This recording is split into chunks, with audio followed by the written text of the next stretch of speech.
ലൂസിഫറിൽ അഭിനയിച്ച ഒട്ടുമിക്ക താരങ്ങളും എമ്പുരാനിൽ ഉണ്ടെന്നു തന്നെയാണ് ഇതുവരെ പുറത്തുവിട്ട ക്യാരക്ടർ പോസ്റ്റേഴ്സ് സൂചിപ്പിക്കുന്നത്. മര്യാദക്കാരനായ മുരുകനായി ബൈജു സന്തോഷ് അടക്കമുള്ളവർ ഉണ്ടെന്ന് അദ്ദേഹം തന്നെ വ്യക്തമാക്കിയിട്ടുണ്ട്. ഒരു മര്യാദയോടുകൂടി ഞാൻ നിങ്ങളുടെ മുന്നിലേക്ക് എത്തുകയാണ്.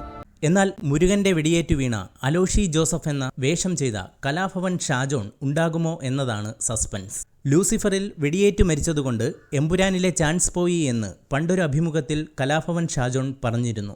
തന്റെ കരിയറിലെ വലിയ നഷ്ടമായിട്ടാണ് അദ്ദേഹം അതിനെ കരുതിയത്. എന്നാൽ കലാഭവൻ ഷാജോണിന്റെ അലോഷി എന്ന കഥാപാത്രം എമ്പുരാനിലും ഉണ്ടാകാനുള്ള സാധ്യത ഏറെയാണ്. ലൂസിഫറിന്റെ ക്ലൈമാക്സിനോടടുപ്പിച്ച് അലോഷിയോട് പറയുന്ന സ്റ്റീഫന്റെ വാക്കുകൾ ഇങ്ങനെയാണ്: നീ എന്നോടൊരു തെറ്റ് ചെയ്തു, എന്റെ പുസ്തകത്തിലൂടെ ശിക്ഷയുള്ളൂ. ഇതിനുശേഷമാണ് മുരുകൻ ഒരു മര്യാദ വേണ്ടേ എന്ന് പറഞ്ഞുകൊണ്ട് അലോഷിയെ വെടിവെച്ചു കൊല്ലുന്നത്.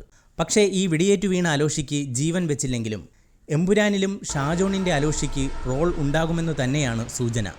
സ്റ്റീഫൻ നെടുമ്പള്ളി ആകുന്നുമ്പ് ഖുറേഷി അബ്രാം ഖുറേഷി ആയിരുന്ന നായകന്റെ പൂർവ്വകാല ചരിത്രം പറയുന്ന ചിത്രമാണ് എമ്പുരാൻ.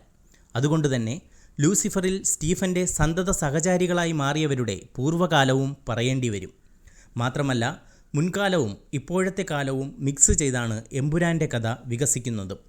ലൂസിഫറിന്റെ തുടക്കത്തിൽ തന്നെ മരണപ്പെട്ട PKR എന്ന കഥാപാത്രം എമ്പുരാനിൽ ഉണ്ട്. എങ്കിൽ ഷാജോണിന്റെ അലോഷിക്കും എമ്പുരാനിൽ ഇടമുണ്ടാകുമെന്നു തന്നെയാണ് ആരാധകരുടെ പ്രതീക്ഷ. ഈ വാർത്ത ഇഷ്ടമായാൽ ലൈക്ക് ചെയ്യൂ, ഷെയർ ചെയ്യൂ. നിങ്ങളുടെ അഭിപ്രായം കമന്റായി രേഖപ്പെടുത്തൂ.